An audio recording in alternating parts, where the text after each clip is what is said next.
Welcome back to Talk Tensors, everybody. Today we're diving into a paper that's looking at something pretty important for chip designers, Yes. like predicting circuit timing, before you even get to the whole routing step. Yeah. Like imagine catching timing problems super early. Yeah. Could really speed things up, right? Absolutely. So the paper's called E2ESlack, an end-to-end graph-based framework for pre-routing slack prediction. Catchy, yeah. But before we jump into all the details, Yeah. let's talk about slack. What does that even mean in this context? Well, you can think of it like, when you have a deadline, but you finish your work a few hours ahead of time. Okay. That extra time, that's like your slack. Okay. In a circuit, it's basically the difference between when a signal gets to a point and the absolute latest it can get there without causing a problem. So less slack, does that mean things are more likely to go wrong? You got it. Yeah. Less slack, higher risk. And the problem is, traditionally, you could only really analyze this slack after the whole routing process. After all those wires connecting the parts are all laid out, that's when you could see it. Makes sense. I guess the layout affects the timing. Yeah, the length of the wires, where they are, all that impacts timing. But doesn't that, create bottlenecks waiting till after routing? Oh, absolutely. Routing's one of the toughest parts of chip design, computationally speaking. So if you have to wait for all that to finish before checking the timing, Right. you're looking at way longer design cycles and maybe even expensive fixes if problems pop up late. Yeah, that makes sense. So is this paper, are they saying they can predict slack before routing then? That's exactly what they're proposing, yeah. E2ESlack, it's an end-to-end framework, takes the raw circuit data and predicts slack at the placement stage. Whoa, that's much earlier. Way earlier. How do they even do that? Okay, so they have three main parts to this framework. First, there's this module called timing parser. Okay. And it takes the raw circuit data that comes in all these, industry formats like DEF, SDF, lead files. Right. It takes all that and turns it into a graph representation. So basically translating it into something machine learning can work with. Exactly. That graph, it maps out all the connections, the relationships between all the different parts of the circuit. Got it. Then they use this really good arrival time prediction model called timing predict. This model's already been proven to be really accurate at predicting when signals will arrive at different parts of the circuit. So that gets us the arrival time. Yes. But to figure out the slack, we also need that required arrival time, right? Right. How do they predict that before the routing's done? Well, that's the really clever part. They came up with this whole new algorithm that estimates the required arrival time, or RAT, at the pre-routing stage. This is a big jump because nothing before could handle RAT very well at this stage. I'm super curious. How does this algorithm work? It's actually pretty elegant. It takes those predicted arrival times we got from timing predict, combines them with the circuit's constraints, things like the clock period and any uncertainty, and uses all that to estimate the RATs. Okay. And they even tackled this tricky thing called clock reconvergence pessimism. What in it? Clock reconvergence pessimism. Yeah, it's a mouthful. Definitely a mouthful. It's basically when different parts of the clock signal, they arrive at different times because of, tiny differences in how the circuit's actually built. And this can mess up your timing predictions, make them too pessimistic. So it's like the model's being too cautious, flagging issues that might not actually be there. Yeah, exactly. So what they do in E2ESlack is they address this CRP thing, but only for the most important paths, the ones that are most likely to have timing violations. Oh, that's clever. Yeah, balances accuracy with how much time it takes. Smart. So they're being very specific about where they make those adjustments. Exactly. Before we jump into the results of all this, Yeah. I think it would be good to get some context. Yeah. Historically, how has timing analysis been done in chip design? Sure. So the traditional way is what's called static timing analysis, or STA. And it works pretty well for simpler circuits, but once you start getting into designs with billions of transistors, it's just not enough.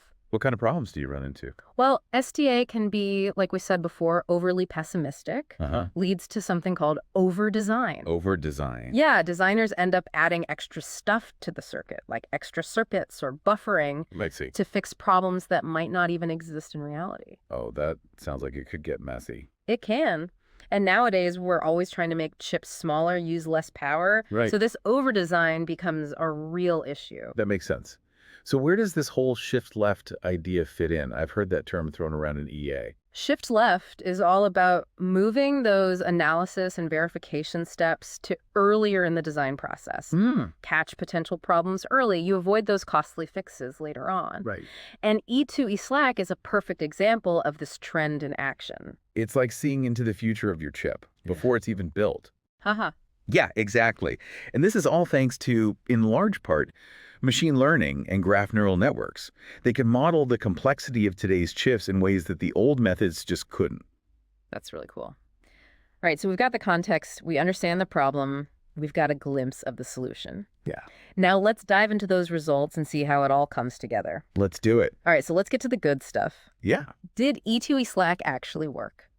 Well, the results were pretty impressive. Okay. They tested it on a bunch of different benchmark circuits, comparing it to that traditional post-routing analysis and also to like a modified version of timing predict, just to be fair. Okay. How did it do? Yeah, how did it stack up? E2ESlack beat them all pretty consistently. Wow. Way lower prediction error for both the RAT and the overall Slack values. That's impressive. But the real kicker, the runtime. Oh yeah, that's the big one. Time is money, right? Especially when you're designing chips. Big time. So get this. E2ESlack predicted Slack values up to 23 times faster than the traditional post-routing analysis. 23 times. That's huge. It's massive. Could really change how the whole chip design industry works. Yeah, that's amazing. It's like, you're getting this sneak peek into how your chip's going to perform timing-wise. But without having to wait for all that routing to finish. Exactly. And that's why this whole shift left thing is becoming so important in ED. Right. E2ESlack, it's a prime example of how machine learning and these graph-based approaches are making it happen. For sure. For sure. Okay, so switching gears a little bit, let's move on to our novel notions segment. All right. Where we get to speculate a little, think about what could be next. Yeah, I like this part. Okay, so my novel notion for today, it's kind of building on this whole idea of predicting timing issues before routing. But what if we didn't just predict them? What if we could suggest ways to actually fix them? Interesting, yeah. Before you even start the routing process. Before routing.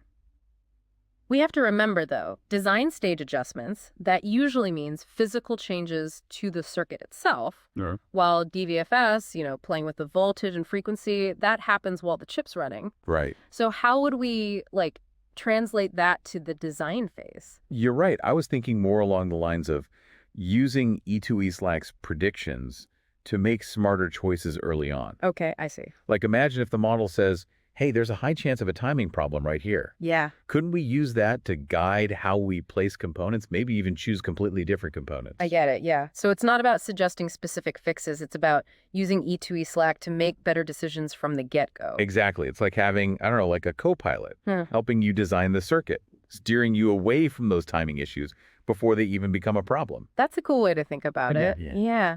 And it actually connects really well with that whole design space exploration thing. Oh. You could imagine integrating E2ESlack into EDA tools that automatically test out different design options. Yeah. And they use the Slack predictions to narrow things down, find the best solutions that'll actually meet the timing requirements. Now that would be powerful. Right. Chip designers could make smarter decisions faster. Just imagine the possibilities. It would definitely be a game changer. Absolutely. And I think it's definitely achievable given how far machine learning and EDA have come. Yeah, totally. E2ESlack has already shown what pre-routing predictions can do. So taking it to the next level, using it to guide design choices, it feels like the next logical step. For sure. So many possibilities. Well, folks, that wraps up our deep dive into E2ESlack. It's been really cool seeing how E2ESlack lives up to the hype, but, I was looking ahead. We always like to think about what's next. Absolutely. So novel notions time. Favorite part. Where we, brainstorm a bit, think about potential research directions. Future possibilities. Yeah, exactly. Yeah. And I've got one based on this paper. Okay, go for it. So we talked about predicting timing issues before routing, right? Yeah. But imagine if we could take it a step further, like not just predict them, but actually... just how to fix them. Yeah, before routing even starts. That's a big challenge. Remember those design stage adjustments? They often mean actually changing the circuit. Yeah. And DVFS, that's all about tweaking voltage and frequency, and that happens while the chip's running. You're right. My thinking was more about using those E2ESlack predictions to inform those early design choices. Right. So let's say the model predicts a high chance of a timing problem in a specific area. Mm-hmm. Couldn't we use that info to be smarter about how we place the components? Maybe even pick totally different components? I get what you're saying. So it's not about the model giving us a specific fix. It's more like Yeah. E2ESlack becomes this tool to guide our decisions right from the start. Yes. Like a built-in expert advisor, Yeah. helping us avoid those timing traps before they even appear. Like a co-pilot for chip design. Exactly. And you know what? This idea actually fits in perfectly with that concept of design space exploration. Oh, yeah. Think about it. We could integrate E2ESlack into those ED tools that already try out tons of different design options. And they'd use those Slack predictions to, narrow things down, focus on the solutions that have the best chance of meeting those timing requirements. Yeah, that would be a game changer. Right. Chip designers could be so much more efficient, so much faster.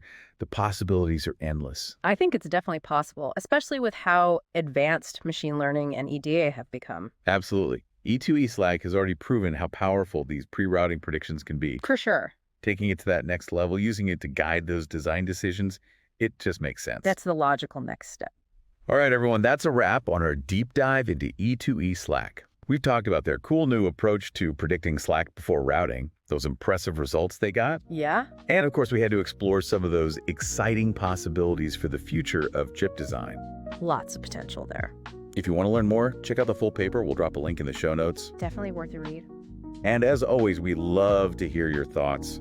What are your novel notions? What sparked your curiosity? Head over to social media and let's keep this conversation going. Join the discussion. And stay tuned for more deep dives into the world of cutting-edge machine learning research. See you next time.